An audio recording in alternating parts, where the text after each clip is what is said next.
Hello बच्चों, तो चलिए इस प्रश्न को पढ़ते हैं। यदि A comma B comma C comma D एक चतुर्भुज के चार कोण हैं, तब सिग्मा टेन ए बटा सिग्मा कोट ए का मान है।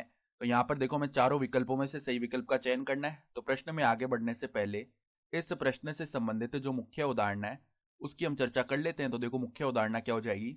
हम देखो एक सूत्र जानते हैं कि हमेशा टेन ए प्लस बी, इसका जो मान है ना वो किसके बराबर आता है हमारा, टेन ए प्लस में टेन बी बट्टा में एक माइनस टेन ए गुणा में टेन बी, ये सूत्र होता है। अब देखो, हमें बताया हुआ है कि ए बी सी डी जो है ना चतुर्भुज के चार कोण है। तो चतुर्भुज के चारों कोणों का जो योग है ना वो सदैव 360 डिग्री आता है। तो A plus B plus C plus D, तो 360 डिग्री को हम 2 पाई लिख सकते हैं, 2 पाई रेडियन। ठीक है। तो अगर हम यहाँ पे ए प्लस बी का मान निकालेंगे ना तो वो किसके बराबर आएगा, 2 पाई माइनस में सी प्लस डी के बराबर आ गया। तो अब दोनों तरफ हम क्या करते हैं, टेन ले लेते हैं। तो टेन ए प्लस बी का मान किसके बराबर आएगा, यहाँ पर टेन अंदर बच गया 2 पाई माइनस में सी प्लस में डी। सही है। तो अब देखो 2 पाई माइनस थीटा, यानी टेन 2 पाई माइनस थीटा, तो माइनस का टेन थीटा होता है क्योंकि चौथे चतुर्थांश में टेन जो है ऋणात्मक होता है। तो टेन ए प्लस बी क्या बन गया हमारा, यहाँ पर माइनस का क्या आ जाएगा, टेन सी प्लस डी। तो अब देखो यहाँ पे सूत्र लगा देते दोनों तरफ। तो ये तो बन गया टेन ए प्लस में टेन बी बट्टा में क्या आ जाएगा, एक माइनस टेन ए गुणा में टेन बी। सही है। और यहाँ पे देखो माइनस में क्या बन जाएगा, टेन सी प्लस में टेन डी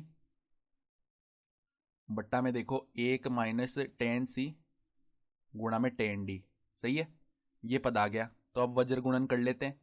तो देखो टेन ए प्लस में टेन बी गुणा होगा किससे, टेन ए प्लस में टेन बी, ये हमारे पास में गुणा हो जाएगा। देखो यहाँ पे एक minus ten C ten D से, तो एक माइनस में टेन सी टेन डी से गुणा हो गया। बराबर में देखो अब पहले माइनस गुणा हो जाएगा किससे, यहाँ पर एक minus ten A ten B से, तो ये पद इसके चिन्ह विपरीत हो जाएंगे, यानी कि ten A ten B minus का हो जाएगा एक। ये अब किससे गुणा होगा, देखो यहाँ पे ऊपर क्या है, टेन सी प्लस में टेन डी है ना, तो टेन सी प्लस में टेन डी। तो अब अंदर अब पदों को गुणा कर लेते हैं। तो देखो यहाँ पे टेन ए बना माइनस में ten A ten C ten D, ये बन गया। सही है। प्लस में देखो बना टेन बी और माइनस में ten B ten C ten D बच गया। बराबर में देखो क्या बनेगा अब, यहाँ पर ten A ten B ten C, ten A ten B ten C, plus में देखो टेन ए टेन बी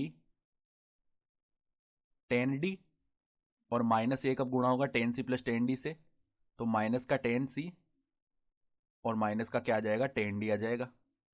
तो अब देखो जो दाएं पक्ष में जितने भी माइनस के पद हैं, मतलब ये वाले पद माइनस टेन सी माइनस टेन डी, ये हम उस तरफ लेके जाते हैं। अर्थात हम इन पदों को देखो अलग कर रहे हैं। कौन से पद, ten A plus ten B plus में टेन सी प्लस में टेन डी, इनको हमने केवल बाएं पक्ष में रखा, ऐसे पद जो आ रहे हैं, और सभी पदों को बाकियों को उस तरफ भेज दिया। तो ten A ten C ten D plus में देखो क्या आ जाएगा, ten B ten C ten D. फिर देखो प्लस में क्या आ जाएगा, प्लस में देखो हमारे पास में कैसा पद आएगा, ten A ten B ten सी। सही है। ये पद आया। और प्लस में क्या है, ten A ten B ten D. सही है। तो अब देखो यहां से टेन ए प्लस में टेन बी प्लस में टेन सी प्लस में टेन डी, इसको तो हम क्या लिख सकते हैं, सिग्मा टेन ए लिख सकते हैं ना। सिग्मा टेन ए का मतलब यही हो गया कि टेन में जितने भी कोण है ना सभी को जोड़ना है, यानी ten A plus ten B plus ten C plus में टेन डी। ठीक है। तो अब देखो हम क्या करते हैं, जो बचे हुए पद है दाएं पक्ष में उनमें से हम उभयनिष्ठ निकालते हैं। Ten A ten B ten C ten D, इस पूरे पद को हमने उभयनिष्ठ निकाल लिया सभी पदों में से। तो देखो पहले पद में ten A ten C ten D तो है, टेन भी नहीं है। ठीक है। तो यहाँ पे देखो क्या होगा, ten A ten C ten D ये तो बाहर आ गया, और टेन भी जो नहीं था ना उसके लिए हम एक बट्टा टेन भी लिख देंगे। ठीक है। फिर देखो दूसरे पद में हमारे पास में टेन ए नहीं है, तो एक बट्टा में टेन ए लिखना पड़ेगा। फिर यहाँ पे एक बट्टा में टेन डी आएगा, और यहाँ पे एक बट्टा में टेन सी आ जाएगा। सही है। अब 1 बट्टा में देखो टेन थीटा क्या होता है, कोट थीटा होता है ना, तो टेन ए, देखो ten A, ten B, ten C, ten D, ये तो क्या हो गया, ये तो पाई टेन ए हो गया ना। पाई टेन ए का मतलब क्या है कि टेन ए प्रकार के जितने भी पद आएंगे ना, ten A, ten B, ten C, ten D, उनका गुणन कर देना है, ठीक है।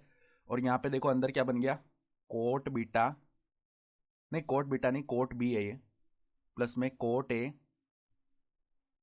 कोट ए, प्लस में कोट डी, प्लस में कोट सी। तो ये तो क्या बन गया, सिग्मा कोट ए बन गया ना। तो पाई टेन ए गुणा में क्या आ गया हमारे पास में, सिग्मा कोट ए, और ये बराबर किसके चल रहा है, सिग्मा टेन ए के बराबर चल रहा है। अब हमें सवाल में मान पूछा था सिग्मा टेन ए बट्टा में सिग्मा कोट ए का, तो देखो सिग्मा टेन ए बट्टा में सिग्मा कोट ए, इसका मान किसके बराबर आ रहा है, पाई टेन ए के बराबर। सही है। तो अगर हम विकल्प देखें ना, तो हमारा जो विकल्प ए है ना, वो सही विकल्प आ रहा है, पाई टेन ए। तो आशा करता हूँ कि आपको ये प्रश्न समझ में आया होगा। धन्यवाद।